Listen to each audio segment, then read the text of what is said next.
Halo semuanya, pada saat ini kita akan mempresentasikan hasil laporan scale-up pabrik Tomao, pewarna alami likopen dari limbah Tomao. Anggota kelompok kami ada dari Irhas, Fazrin, saya Hugo, dan juga ada Ferrer. Selamat menyaksikan. Dewasa ini, konsumsi buah dan sayur semakin meningkat seiring adanya masa pandemi dan juga pasca pandemi. Nah, salah satu yang sering kita dapat jumpai dan juga dapat kita konsumsi di Indonesia adalah tomat. Seperti yang kita ketahui, tomat dapat digunakan sebagai bahan baku dan juga bahan tambahan pangan dalam berbagai jenis pengolahan pangan. Dan perlu kita ketahui bahwa tomat ini termasuk salah satu buah yang mudah mengalami pembusukan, dan bila tidak dimanfaatkan secara langsung atau diawetkan, maka akan terjadi yang namanya limbah tomat.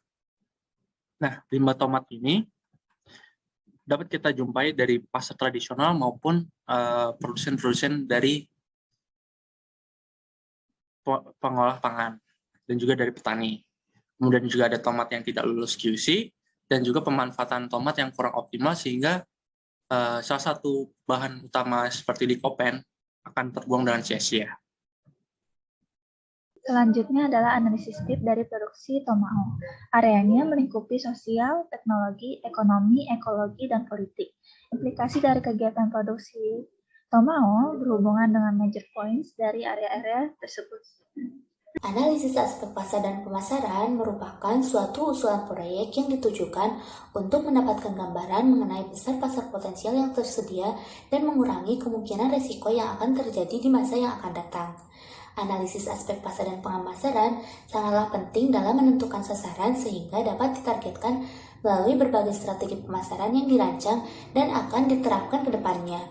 Dalam studi kelayakan bisnis, aspek pasar merupakan aspek yang berkaitan dengan kondisi pasar dari bidang industri yang dijalankan oleh sebuah bisnis. Aspek pasar yang dianalisa biasanya akan meliputi beberapa hal utama, yaitu permintaan pasar terhadap produk yang akan dijual, tingkat persaingan, dan strategi pesaing dalam memasarkan produk. Target pasar untuk produk pewarna alami Tomao ditentukan setelah menentukan segmentasi pasar. Hal ini bertujuan untuk menentukan target pasar yang lebih spesifik untuk menentukan konsumen yang potensial sehingga dapat meningkatkan penjualan. Berdasarkan segmentasi pasar, targeting produk Tomao berorientasi pada karakteristik tertentu, yaitu seperti orang yang sangat menjaga kesehatan, produsen makanan high class yang menginginkan tampilan makanan yang terlihat menarik dengan tetap memperhatikan aspek kesehatannya. Produk Tomao memiliki beberapa keunggulan berupa khasiatnya sebagai pangan fungsional untuk mengurangi risiko kanker pada saluran kencing, payudara, pankreas, ovarium, dan prostat.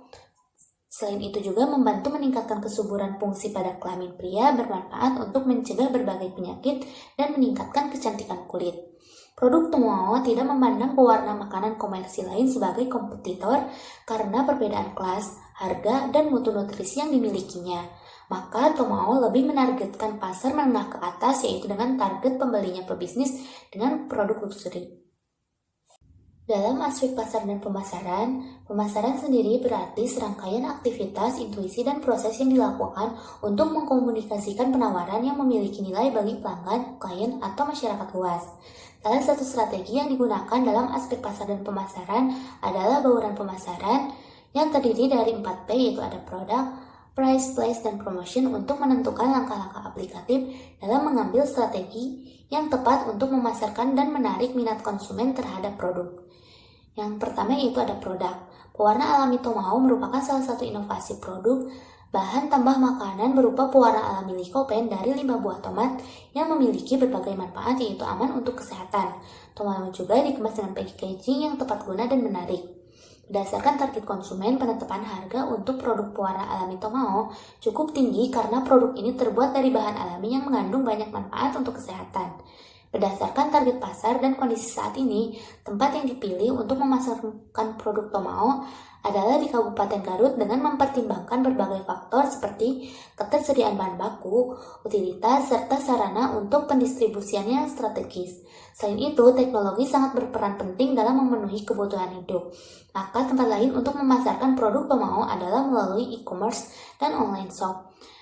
Melalui platform tersebut, konsumen dapat dengan mudah melakukan pembelian dimanapun dan kapanpun.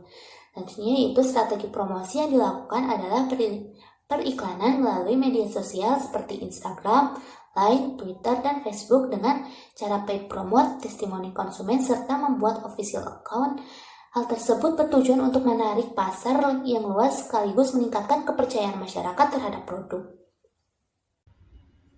Kemudian aspek hukum adalah segala aturan-aturan yang telah ditetapkan dan diresmikan maupun yang belum jadi diresmikan yang harus dipatuhi. Di antaranya yang pertama itu izin domisili di mana perusahaan berada, kedua izin mendirikan bangunan, ketiga bukti diri pemilik usaha, keempat izin lainnya seperti status tanah, kepemilikan, dan sebagainya.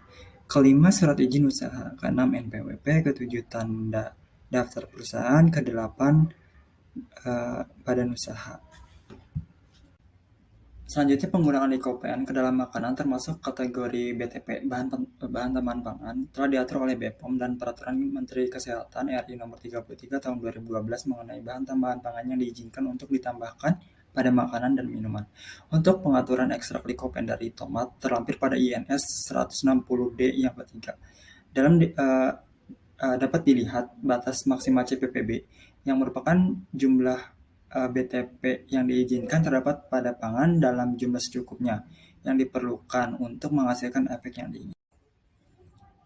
Ini merupakan gambaran umum produk pewarna alami likopen tomat, yaitu Tomao, berupa alternatif BTP pewarna merah yang diproduksi melalui serangkaian proses ekstraksi dan pemanasan gas panas oleh spray dryer sehingga memberikan tekstur bubuk yang halus dan mudah dicampurkan ke dalam olahan pangan. Kemasan memberikan kemudahan pada pemakaian bubuk dan menjaga kualitas produk. Selanjutnya yaitu aspek teknologi. Pada proses pembuatan pewarna alami likopen dari limbah buah tomat, dibutuhkan beberapa mesin dan peralatan. Mesin dan peralatan yang digunakan diantaranya yaitu penggiling tomat yang berfungsi untuk menghancurkan buah tomat menjadi jus tomat. Selanjutnya yaitu ada freeze dryer atau yang disebut juga pengering beku berfungsi untuk mengeringkan jus tomat. Selanjutnya yaitu ada grinder yang berfungsi untuk menghancurkan jus tomat setelah melalui proses pengeringan beku.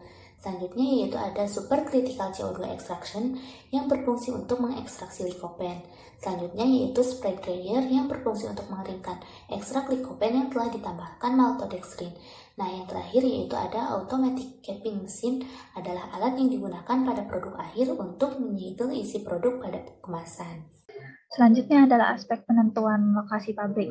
Lokasi yang dipertimbangkan adalah di Garut, Cianjur, dan Bandung.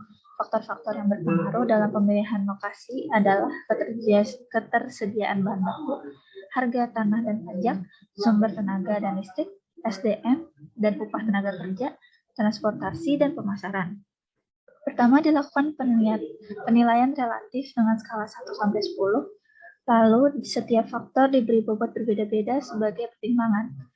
Nilai tertinggi adalah Kabupaten Garut yang menjadi pilihan teratas untuk menjadi lokasi pabrik. Selanjutnya aspek teknis produksi. Produksi Tomao diawali dengan sortasi, pembersihan, dan penghancuran tomat segar. Lalu jus tomat masuk pada proses freeze drying dan digiling untuk menjadi bubuk tomat. Masuk pada proses ekstraksi menggunakan supercritical CO2 extraction. Ekstraksi menghasilkan ekstrak likopen. Ekstrak likopen ditambahkan maltodextrin lalu dimasukkan pada spray drying menjadi bubuk likopen. Bubuk likopen lalu dikemas menjadi produk Tomao. Selanjutnya ada diagram material proses produksi yang menunjukkan lebih rinci pada material yang digunakan dan pada proses flow diagram yang menunjukkan lebih rinci pada setiap mekanisme prosesnya. Berikut adalah neraca masa produk. Yang pertama, penghancuran tomat. Tomat masuk sebanyak 5.000 kilo dan menghasilkan jus tomat. Dan juga terdapat jus tomat yang tertinggal. Freeze drying menghasilkan tomat kering dengan menghilangkan kandungan airnya. Lalu grinding yang menghasilkan bubuk tomat dan juga terdapat partikel tertinggal. Lalu ekstraksi likopen yang menghasilkan likopen terekstraksi dan juga ampas. Bubuk likopen dan maltodextrin masuk pada spray drying menghasilkan bubuk likopen. Untuk produksi per hari adalah 50 kemasan yang masing-masing kemasannya berisi 40 gram bubuk likopen. Terdapat pula neraca energi dari setiap proses produksi Tomao. Setiap prosesnya menunjukkan energi yang dibutuhkan dan yang hilang selama proses produksi. Selanjutnya utilitas. Yang pertama adalah utilitas air. Air digunakan untuk produksi, untuk pembersihan kemasan, sanitasi, dan untuk keperluan karyawan. Didapatkan biaya pemakaian air per bulannya adalah 540.000. Selanjutnya utilitas listrik. Listrik dibutuhkan untuk mesin dan alat elektronik, untuk penerangan, pendingin udara. Selanjutnya utilitas listrik. Listrik dibutuhkan untuk mesin dan alat elektronik, untuk penerangan, pendingin ruangan, dan peralatan kantor. Untuk penerangan dirincikan menggunakan lampu pada setiap ruangan, dengan memperhatikan luas ruangan dan lumen. Didapatkan biaya untuk kebutuhan listrik adalah 34 juta per bulan. Selanjutnya utilitas bahan bakar solar dari penggunaan generator. Jika diasumsikan selama 1 bulan terjadi mati listrik 1 kali selama 8 jam, maka biaya solar per bulannya adalah 407 juta. Jika di total, biaya utilitas produksi Tomao selama sebulan adalah 440 juta rupiah.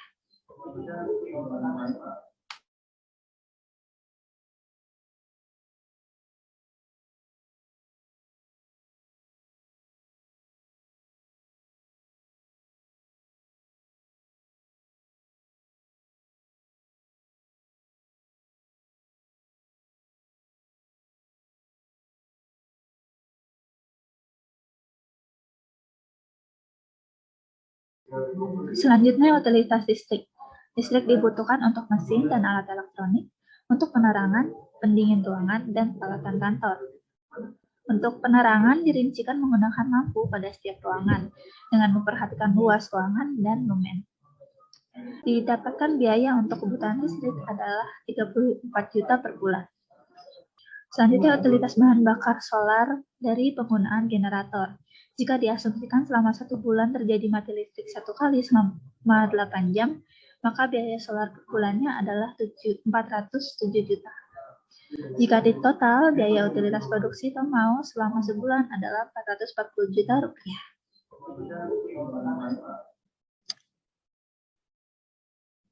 Tata letak merupakan tata cara pengaturan fasilitas-fasilitas guna menunjang kelancaran proses operasional yang ada di dalamnya.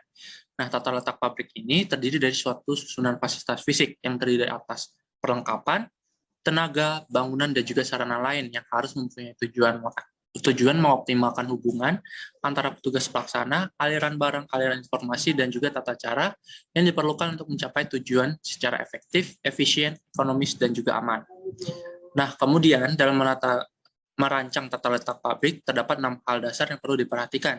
Itu yang pertama, ada prinsip integrasi secara total, prinsip jarak perpindahan bahan minimal, prinsip aliran dari suatu proses kerja, prinsip pemanfaatan ruangan, prinsip fleksibilitas, dan juga prinsip kepuasan dan juga keselamatan kerja. Nah, untuk peta-peta yang digunakan untuk menganalisis aliran material adalah from to chart atau FTC, activity relation chart atau ARC, dan juga activity relation diagram atau ARD.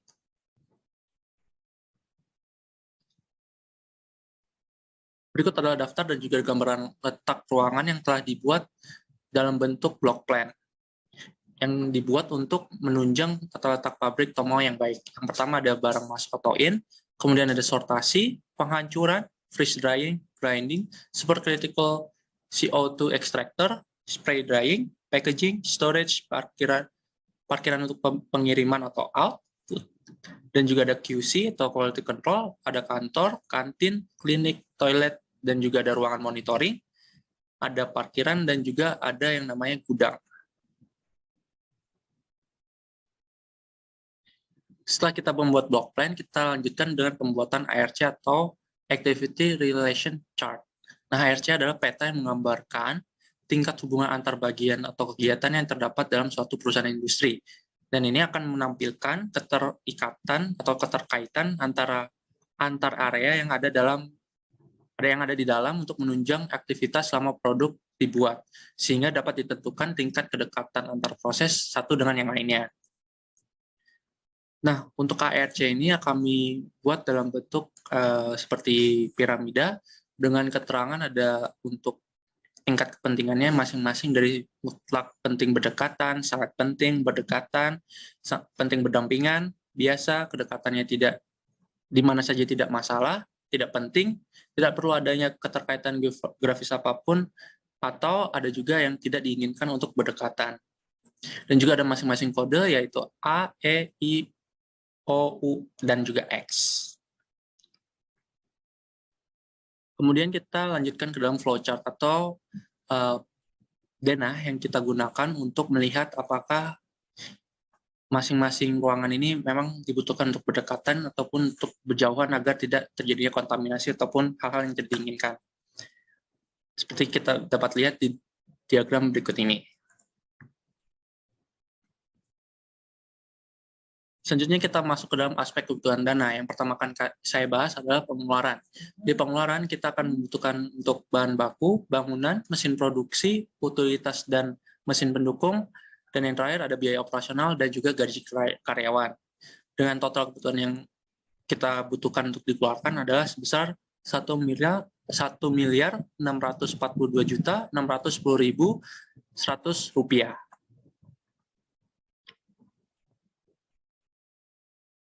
Selanjutnya kita masuk ke dalam pendapatan yang terdiri dari investasi mandiri, investor, dan juga pendapatan setelah kena pajak.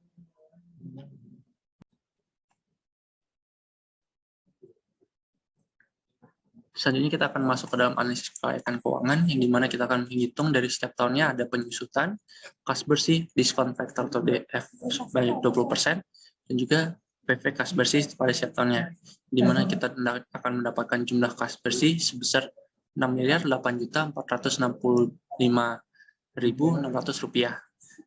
Nah, kemudian kita akan masuk ke dalam payback period dengan memasukkan kas bersihnya. Yang kita pertama misalkan pada setiap tahunnya kita mendapatkan kas bersih yang berbeda, yang sama. Nah, ini akan mendapatkan PP sebanyak 33 bulan. Kemudian kita akan masuk ke dalam permisalan jika setiap tahunnya kita akan mendapatkan kas bersih yang berbeda, diperoleh PP sebanyak 7 bulan. Nah, apabila kita gabungkan maka akan mendapatkan PP atau payback period selama 3 tahun 4 bulan.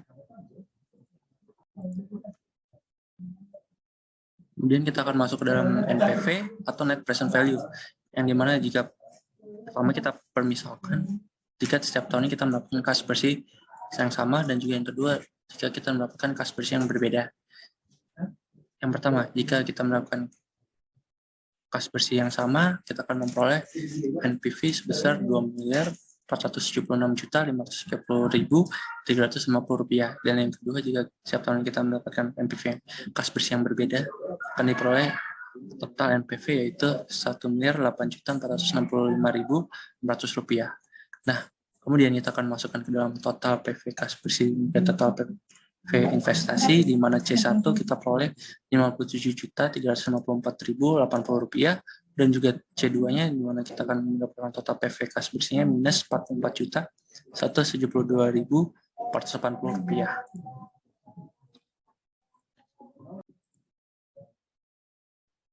Selanjutnya kita akan melanjutkan ke dalam analisis IRR atau internal rate of return, di mana kita akan memasukkan dari payback period, terus kemudian ada rata-rata kas bersih, dan juga ada dari nilai NPV positif yang akan kita masukkan ke dalam tabel.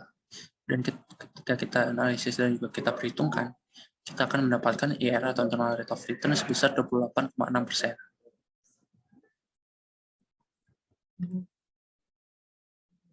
Selanjutnya kita akan menghitung atau menganalisis yang namanya profitability index atau benefit and cost ratio.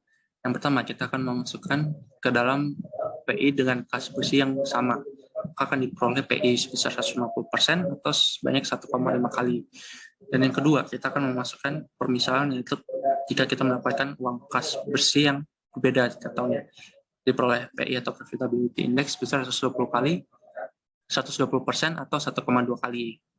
Nah, berdasarkan segala perhitungan dan juga analisis keuangan yang kita lakukan terhadap pabrik scale up dari Tomao ini, maka didapatkan perancangan pabrik ini dapat memberikan pengembalian modal atau keuntungan dengan baik dan sesuai harapan, di mana kan yang telah kita dapatkan dari hasil pengukuran melebihi ekspektasi dari rata-rata industri yang kita lakukan. Aspek manajemen organisasi. Nah, yang pertama yaitu ada 5 pembagian. Yang pertama, direktur utama yang bertugas untuk membuat prosedur ketetapan agar perusahaan dapat mencapai tujuan dan sasaran dengan baik. Yang kemudian ada manajer, 1 orang, staf produksi beranggotakan 5, staf distribusi beranggotakan 2, dan ada cleaning service 1 orang. Totalnya itu 10. Selanjutnya yaitu aspek pengolahan limbah. Bahan-bahan kimia sisa pakai ekstraksi adalah bahan yang tidak digunakan lagi pada industri karena sudah tidak diperlukan. Pengelolaan limbah bahan kimia sisa ekstraksi dari pabrik dapat dilakukan dengan memperhatikan sifat dan karakteristik limbah bahan buangan tersebut. Pengelolaan limbah beracun dan berbahaya atau limbah B3 yang berasal dari pabrik ini seperti limbah asam, basa, dan organik dilakukan dengan cara penyimpanan sementara, yaitu dikumpulkan ke dalam drum yang telah diberi label dan disimpan dalam gudang yang terlindungi dari panas dan hujan. Apabila limbah B3 tidak ditangani di tempat penghasil limbah, maka limbah B3 ini diangkut ke sarana penyimpanan untuk diolah. Dan bila sudah memenuhi persyaratan, bisa ditimbun atau dibuang ke pembuangan akhir. Limbah tomat sisa ekstraksi dapat dimanfaatkan kembali dengan cara mengolahnya menjadi produk yang bermanfaat seperti bioetanol, agen dekomposer pembuat kompos sampah organik, pakan hewan, dan pupuk organik cair dengan bahan tambahan lainnya, serta melalui beberapa proses tertentu. Kesimpulan yang kelompok kami dapat yaitu segi aspek hukum, aspek pasar, aspek pemasaran, aspek keuangan, aspek teknisi, aspek manajemen dan organisasi, aspek ekonomi sosial, dan aspek dampak lingkungan semuanya dapat memenuhi kelayakannya. Maka dari itu usaha Tomao ini baik untuk dijalankan dan dikembangkan karena banyaknya manfaat yang didapatkan baik dari pihak pemilik maupun pihak luar. Kemudian saran yang didapat dari kelompok kami berikan adalah perlunya melakukan rencana masa depan seperti pengembangan produk atau inovasi mengingat selalu berubahnya tren dan selera konsumen.